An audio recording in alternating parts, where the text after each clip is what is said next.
पिछले लेक्चर में हम लोगों ने आर्टिफिशियल सिस्टम ऑफ क्लासिफिकेशन देखा था, जिसमें हमने देखा था कि उसके मार्फोलॉजिकल स्ट्रक्चर पे ही वो स्पेशली बेस्ड था। उसमें हम लोगों ने देखा था कि उसका शेप साइज के आधार पे थियोफ्रेस्टस का हर्ब श्राव, अंडर श्राव और ट्रीज में बांटना, फिर उसमें हम life span annual by annual और पेरिनियल यानी एक वर्षीय, द्विवर्षीय, बहुवर्षीय और इस तरह की चीज़ें हमने देखा। उसमें हमने ये भी देखा थियोफेस्टस ने और लिनियस ने किस तरह से अपना महत्वपूर्ण कंट्रीब्यूशन दिया और वो मार्फोलॉजिकली बेस्ड पे था और उससे हमें किसी भी जीवधारी के उसके फाइलोजेनेटिक रिलेशनशिप यानी इवोल्यूशनरी ट्रेंड का कुछ भी पता नहीं चल रहा था।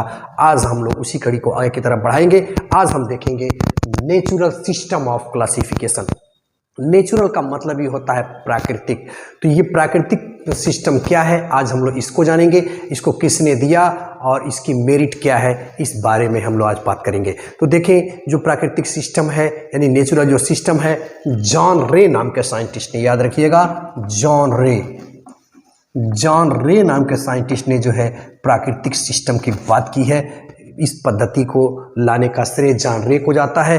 अब ये प्राकृतिक सिस्टम है क्या, इसमें करते क्या है हम, जो कोई भी जीवधारी है उसके मार्फोलॉजिकल स्ट्रक्चर को तो लेते हैं, साथ ही साथ उसके साथ अन्य लक्षण जो फाइलोजेनेटिक रिलेशनशिप को भी एक्सप्रेस करते हैं उसे भी हम ले लेते हैं। जब यानी उससे संबंधों का पता चलता है, यानी मार्फोलॉजिकली कैरेक्टर के साथ साथ हम जब दूसरे लक्षणों को भी उसमें शामिल कर लेते हैं, यानी बाह्य लक्षणों के साथ साथ जब हम आंतरिक लक्षणों को भी शामिल कर लेते हैं, तो इस प्रकार के क्लासिफिकेशन को हम नेचुरल क्लासिफिकेशन कहते हैं। और इसमें आप देखेंगे कि काफ़ी समानताएं यानी सिमिलरिटीज़ एंड डिसिमिलरिटीज़ के आधार पर जीवधारियों को वर्गीकृत किया गया है।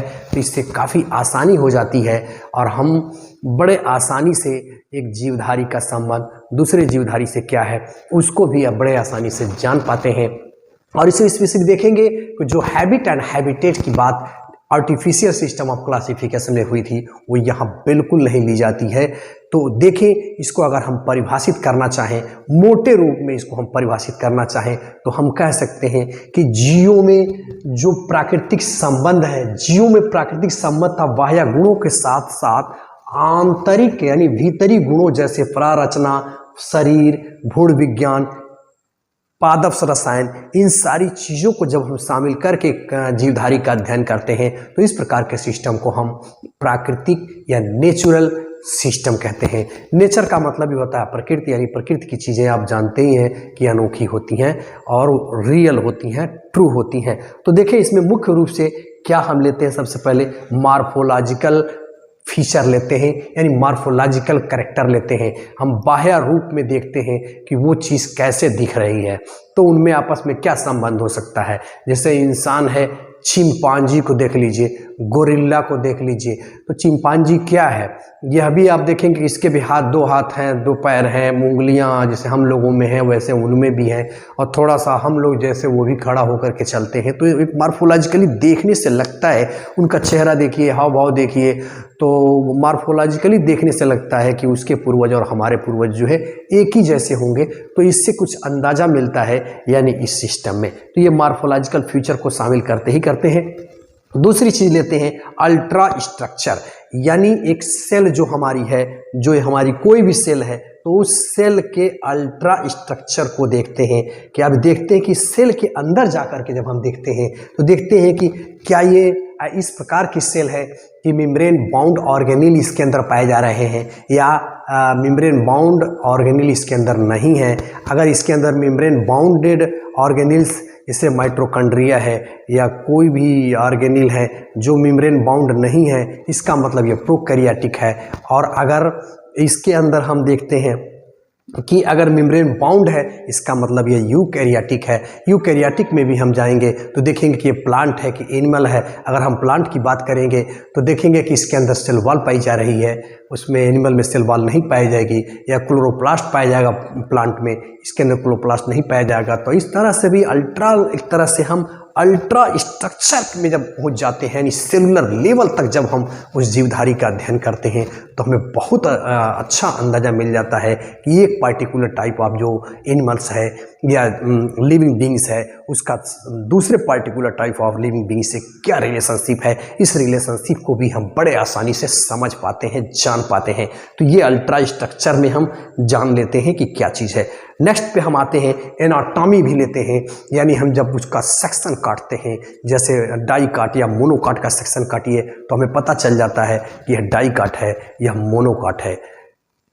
तो ये हम एनाटॉमिकली स्ट्रक्चर भी लेते हैं। और नेक्स्ट हम लेते हैं एम्ब्रियोलॉजी, यानी भ्रूण विज्ञान को भी हम देखते हैं। तो आप देखेंगे कि जो जैसे मनुष्य ही है उसके शुरुआती भ्रूण को देखिए, तो जैसे हमारी मछलियां हैं या एम्फीबियंस है, रेप्टिलियंस है, इस तरह के जो भ्रूण हैं उनसे समानता मिलती जुलती है। शुरुआती दौर में अगर इन सारे जीवधारियों का भ्रूण आप निकाल कर रख दीजिए तो आप नहीं पहचान पाएंगे।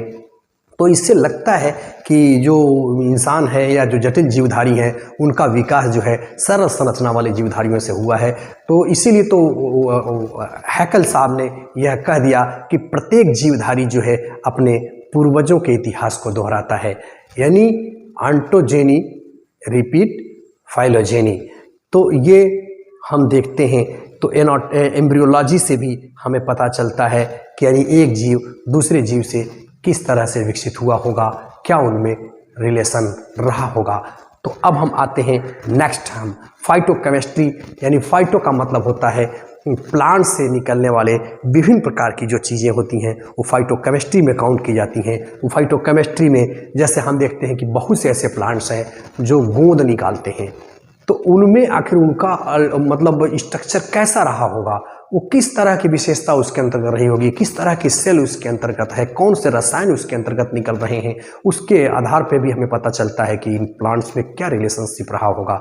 गोंद हो गया, या हम देखते हैं कि रेजिन हो गया, या आप देखेंगे फर्नीचर प्रोवाइड करने वाले या सेंट प्रोवाइड करने वाले प्लांट्स हैं, तो उनका स्ट्रक्चर हमको पता चलने लगता है, यानी इनमें आपस में क्या रिश्ता है, क्या संबंध है, इन सारी चीज़ों के बारे में हमको जानकारी मिल जाती है। तो इस तरह से हम देख रहे हैं कि जो हमारा नेचुरल सिस्टम है, यानी जो प्राकृतिक सिस्टम है, बाह्य लक्षणों के साथ साथ हम अन्य दूसरे आंतरिक लक्षणों को भी जब इसमें समाहित कर लेते हैं तो हमें बड़े आसानी से उनका क्लासिफिकेशन कर पाते हैं। और इस क्लासिफिकेशन से हमको उन जीवधारियों के बीच में आपस में क्या रिश्ता है, क्या रिलेशन है, यह भी बड़े आसानी से पता चल जाता है। तो ये वाइडली एक्सेप्टेड क्लासिफिकेशन है जिसका यूज किया जा रहा है, आज भी किया जा रहा है। तो इस बात को ध्यान में रखिएगा। और जहाँ तक एग्जाम्पल की बात है, इस पर सबसे महत्वपूर्ण काम जो दो साइंटिस्टों का देखेंगे हम लोग, एपीडी